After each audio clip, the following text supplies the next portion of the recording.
Salam sehat, salam jumpa, sukacita saudara bisa berjumpa dengan saudara. Ini seri 1 dari topik renungan kita dalam minggu ini tentang Yohanes. Karena hari Minggu hamba Tuhan pada tanggal 17, sudah hari Minggu tanggal 17, dia menyampaikan tentang Yohanes, dan ini menjadi topik renungan kita dalam satu minggu ini. Mari sama-sama kita membuka Markus 1 ayat 1 sampai 3. Inilah permulaan Injil tentang Yesus Kristus Anak Allah, seperti ada tertulis dalam kitab Nabi Yesaya, lihat aku menyuruh utusanku mendahului engkau, ia akan mempersiapkan jalan bagimu. Ada suara orang yang berseru-seru di padang gurun, persiapkanlah jalan untuk Tuhan, luruskanlah jalan baginya. Saudara, jadi ini nubuatan ini tentang Yohanes Pembaptis. Saudara, Yohanes itu artinya Tuhan Maha Baik, Tuhan Pemurah, dalam bahasa Ibraninya Yohanan, ya. Nah, ada catatan penting buat saudara tentang Yohanes ini, yaitu yang pertama, Yohanes ini tampil untuk mempersiapkan kedatangan Yesus Kristus, saudara. Dan yang kedua, sehubungan yang pertama tadi, saudara, adalah kondisi 400 tahun, saudara, yang mereka tidak ada firman, tidak ada penglihatan, tidak ada nubuatan, tidak ada mimpi, saudara. Jadi masa-masa diam, saudara, dari Maleakhi itu sampai kitab Perjanjian Baru itu, saudara, sampai Yesus lahir, itu masa-masa yang diam, saudara. Jadi kondisi ini membuat bangsa Israel dalam keadaan yang menanti-nantikan, seperti mereka pada zaman waktu mereka di tanah Mesir, saudara, 400 tahun mereka menanti-nantikan pembebasan bagi mereka. Mereka ditindas, mereka diperbudak. Demikian juga saat sebelum Yesus datang lahir di muka bumi ini 400 tahun sebelumnya. Demikian juga bangsa Israel ini ditindas, saudara, dan mereka berharap seorang yang datang untuk membebaskan mereka, saudara. Seperti pada saat mereka berada di Mesir, mereka juga berharap Musa datang untuk membebaskan mereka, saudara. Demikian juga saat yang seperti itu mereka juga berharap supaya ada pribadi yang datang membebaskan mereka. Dan yang pertama yang datang itu untuk mendahului kedatangan Yesus lahir di kota Bethlehem, saudara, adalah Yohanes ini, saudara.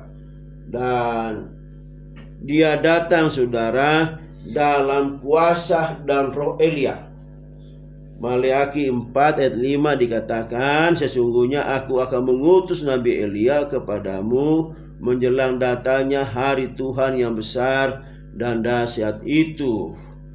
Atau di Lukas 1 ayat 17, dan ia akan berjalan mendahului Tuhan dalam roh dan kuasa Elia, untuk membuat hati bapa-bapa berbalik kepada anak-anaknya, dan hati orang-orang durhaka kepada pikiran orang-orang benar, dan dengan demikian menyiapkan bagi Tuhan suatu umat yang layak baginya. Haleluya, amin, saudara. Jadi Yohanes ini seperti Elia yang punya kuasa dan roh yang sangat kuat. Jadi roh Elia dan kuasa Elia ini juga diterima oleh Yohanes, saudara. Nah, bagaimana kita bisa melihat roh dan kuasa Elia ini pada saat dia, saudara, pada saat dia diperhadapkan kepada Nabi Ahab dan nabi-nabi Baal dan juga Asitoret, saudara. Dan bagaimana dia minta Ahab supaya mengumpulkan nabi-nabi itu dan mengumpulkan semua bangsa Israel di Gunung Karmel untuk membuktikan siapakah Allah yang benar, saudara. Nah, kenapa? Karena bangsa Israel itu pada waktu itu sudah memang sangat merosot, saudara. Mereka sudah punya hati yang cenderung untuk menyembah dan dalam penyembahan Baal, saudara. Mereka dikuasai oleh roh jahat, mereka dibelenggu oleh roh jahat, oleh karena rajanya sendiri juga mengikuti istrinya yang menyembah Baal dan Ashtoreth, saudara. Saudara, di belakang penyembahan Baal itu adalah kuasa kegelapan, saudara. Walaupun kalau misalnya saudara buat patung, saudara buat tempat-tempat yang keramat, tempat-tempat yang banyak kita bikin pohon dan batu-batu di sana, tapi kalau tidak disembah, di situ tidak akan jadi tempat setan bertata di situ. Tapi pada saat engkau menyembah itu jadi tempat kuasa kegelapan di situ bertakhta, dan engkau datang setiap hari menyembah dia. Engkau menyembah patung atau menyembah kuburan, tetapi dalam kuburan itu sudah tidak ada orang tua kita lagi. Di dalamnya itu adalah setan, saudara. Jadi kalau misalnya bangsa Israel sudah seperti itu, saudara, mereka sudah dalam kuasa kegelapan. Kalau kita membaca 1 Raja 18 ayat 21, lalu Elia mendekati seluruh rakyat itu dan berkata, berapa lama lagi kamu berlaku timpang dan bercabang hati? Kalau Tuhan itu Allah, ikutilah dia, dan kalau Baal, ikutilah dia. Tetapi rakyat itu tidak menjawab sepatah kata apapun, saudara. Ya, jadi luar biasa kejatuhan bangsa Israel pada saat Nabi Ahab ini berkuasa jadi raja, karena bersama dengan istrinya Isabel, saudara. Dan dikumpulkanlah oleh raja atas permintaan Nabi Elia ini, saudara, 1 Raja-Raja 18, 19-21. Sebab itu suruhlah mengumpulkan seluruh Israel ke Gunung Karmel, juga nabi-nabi Baal yang 450 orang itu, dan nabi-nabi Aserah yang 400 itu, yang mendapat bagian dari meja istana Isabel. Ahab mengirim orang seluruh Israel mengumpulkan nabi-nabi ke seluruh Gunung Karmel. Lalu Elia mendekati seluruh rakyat itu dan berkata, nah ya saudara, jadi luar biasa Nabi Elia. Dia membuktikan siapakah Allah yang benar. Dia kumpulkan rakyat dan juga para nabi-nabi itu. Apa yang dilakukan di Gunung Karmel, saudara? 1 Raja-Raja 18:27, pada waktu itu tengah hari mulailah mengejek. Ya saudara, jadi diminta oleh Nabi Elia setelah kumpul semua bersama rakyat yang ada di Gunung Karmel, saudara, Elia meminta mereka diberikan domba untuk persembahan. Masing-masing membuat mezbah masing-masing. Elia mengambil 12 batu yang menunjukkan mewakili 12 suku Israel. Lalu di atas batu itu ditaruh kayu api, saudara, ya. Tetapi tidak ada api, tidak boleh pakai api, tidak boleh membakarnya pakai api, saudara. Nah, kemudian dimulailah dulu orang-orang itu, orang-orang penyembah Baal itu, nabi-nabi Ashtoreth itu yang 450 sama 400 ini, saudara. Disuruh Elia, kamu duluan, panggillah Allahmu, Baalmu itu, apa dia bisa menolong kamu. Suruh dia bakar ini persembahan ini, bakar persembahan kamu itu. Jangan pakai api, biar dia datang membakarnya sendiri, saudara. Sudah sampai sore, mereka tetap tidak ada Baal yang datang. Dewanya mereka tidak datang. Makanya dia ejek, saudara. Dia mengejek nabi-nabi Baal itu, nabi-nabi Ashtoreth itu, saudara. 1 Raja-Raja 18:27. Pada waktu tengah hari Elia mulai mengejek mereka dan katanya, panggillah lebih keras, bukankah dia Allah? Mungkin dia merenung, mungkin dia ada urusannya, mungkin dia berpergian, barangkali ia tidur dan belum terjaga, saudara. sampai mereka menoreh-noreh tubuh mereka. Mereka tetap berjingkrak-jingkrak, menari-nari, memanggil baalnya mereka, dewanya mereka. Tidak pernah datang untuk membakar persembahan mereka, saudara. Nah, saudara, lalu kita coba membuka lagi 1 Raja 18:31. Ini saya menjelaskan bagaimana kuasa dan roh Nabi Elia ini, saudara, yang juga ada pada Yohanes, yang kalian dijelaskan dia berjalan dalam kuasa dan roh Nabi Elia, saudara. Kemudian 1 Raja-Raja 18:31-32. Kemudian Elia mengambil 12 batu menurut jumlah suku keturunan Yakub. Kepada Yakub ia telah datang kepada Yakub ini telah datang firman Tuhan, engkau akan bernama Israel. Ia mendirikan batu-batu itu menjadi mezbah demi nama Tuhan, dan membuat suatu paris keliling mezbah itu yang dapat memuat 2 sukat benih, ya saudara. Kemudian ayat 1 Raja-Raja, setelah dia membuat mezbah dan menaruh kayu api di atas, saudara, bukan api, kayu di atas itu untuk kemudian dia lagi taruh korban untuk Tuhan, saudara. Lalu di sekelilingnya itu dia bikin paris, saudara.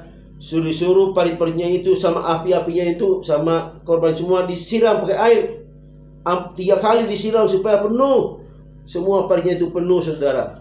Lalu dia berdoa, Elia ini berdoa, saudara. Bagaimana dia berdoa?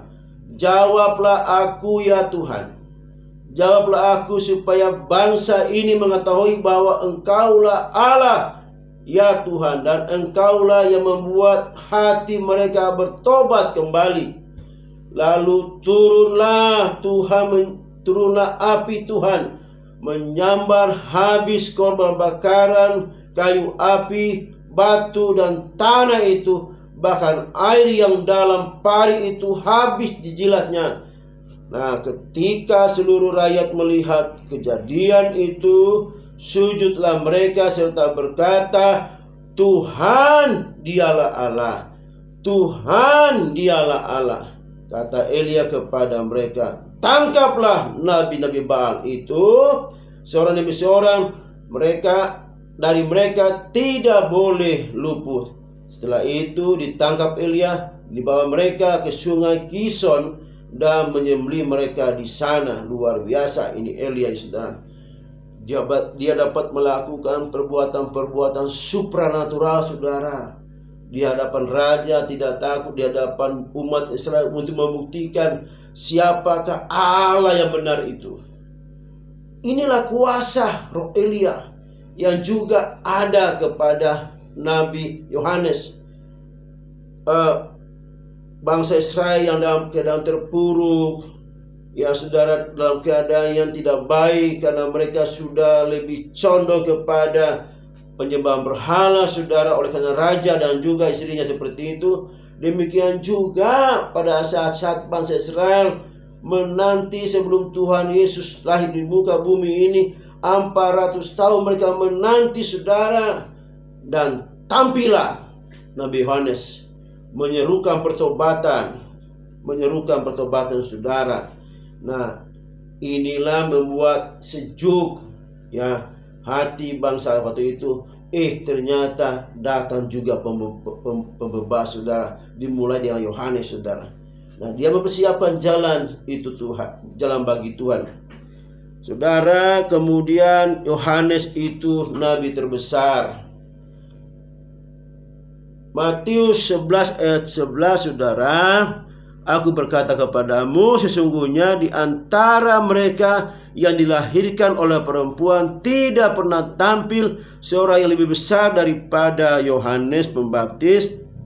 Namun yang terkecil dalam kerajaan sorga lebih besar daripadanya. Haleluya, saudara. Jadi Yohanes ini adalah nabi yang terbesar, saudara. Karena apa? Nabi-nabi dahulu mereka hanya menubuat akan datanya seorang pribadi, Yesus Kristus.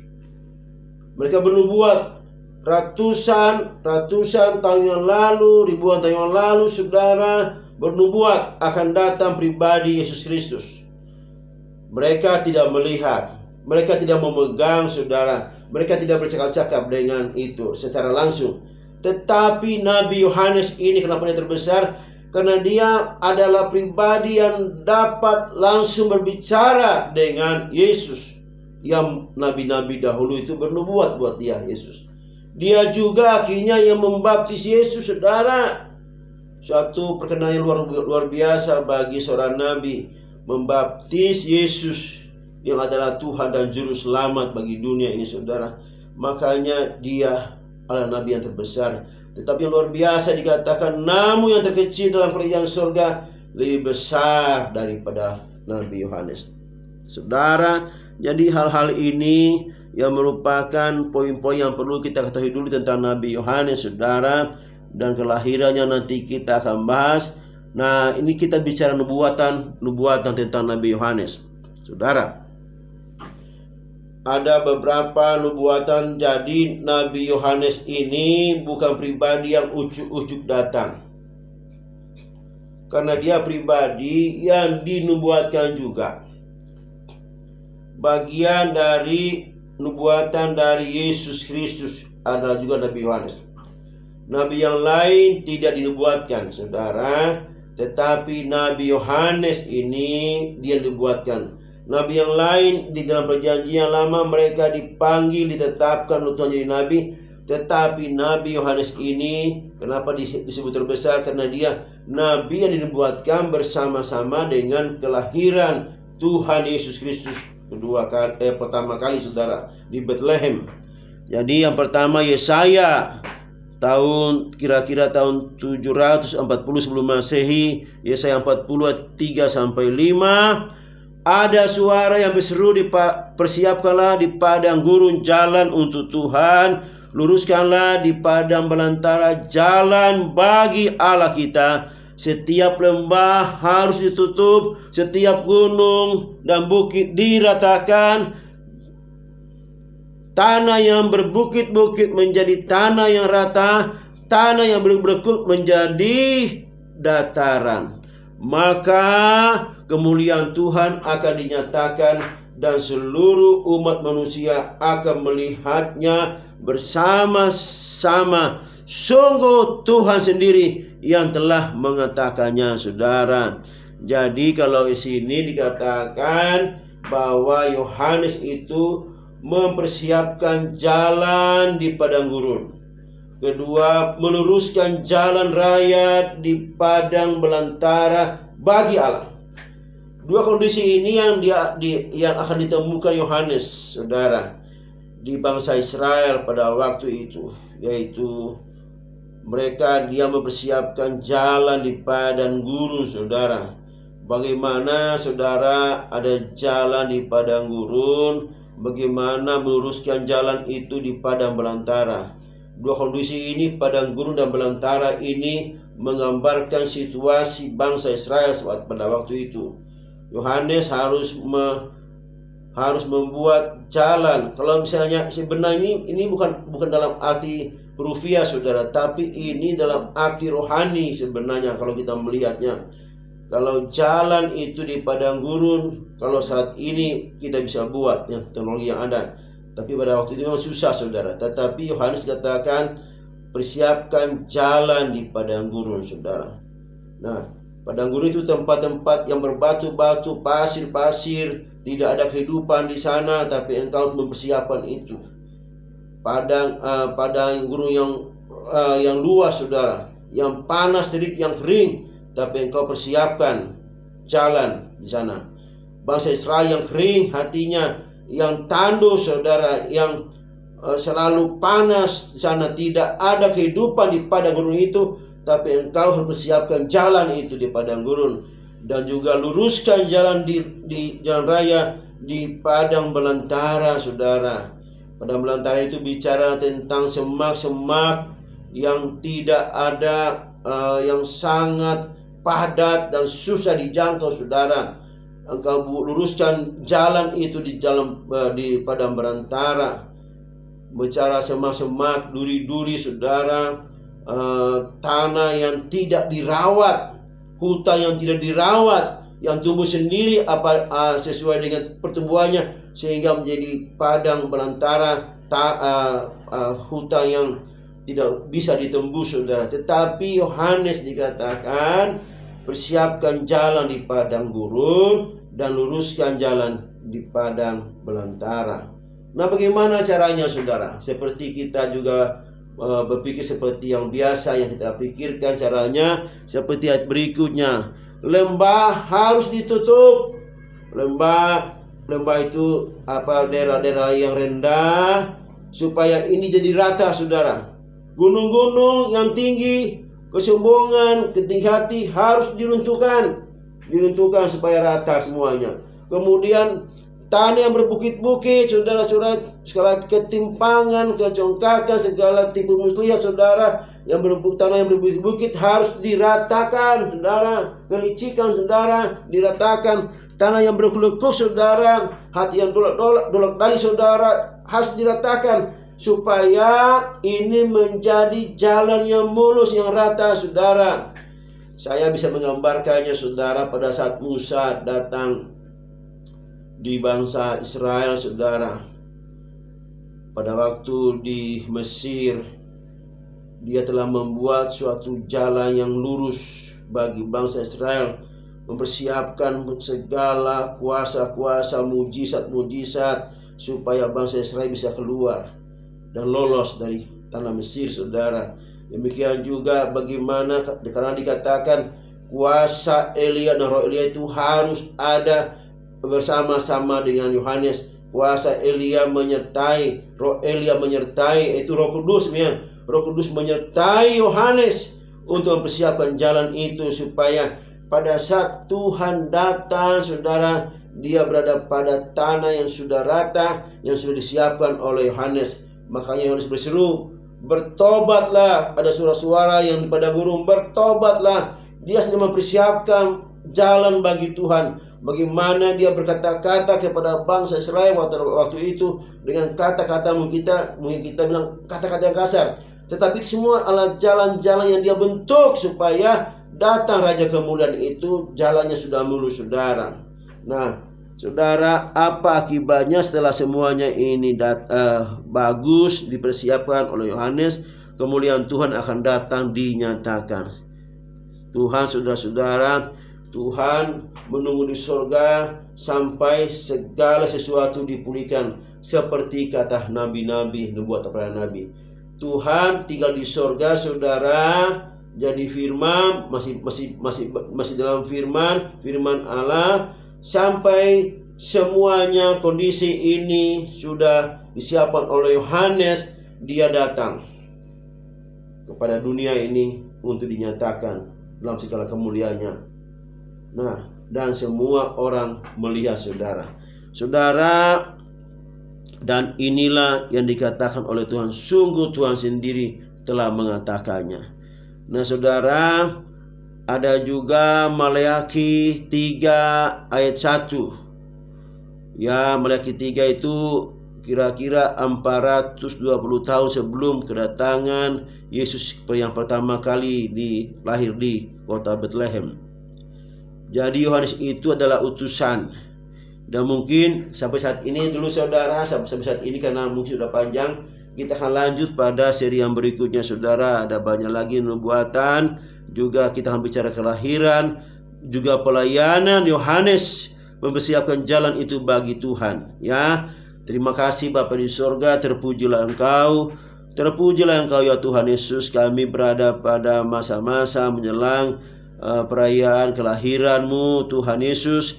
Dan biarlah apa yang kami sampaikan pada saat ini tentang Yohanes untuk mempersiapkan jalan bagi-Mu, Tuhan, boleh menjadi berkat bagi kami semua. Terpujilah Engkau di dalam nama Tuhan Yesus. Haleluya. Amin. Kita jumpa lagi pada seri yang kedua. Haleluya.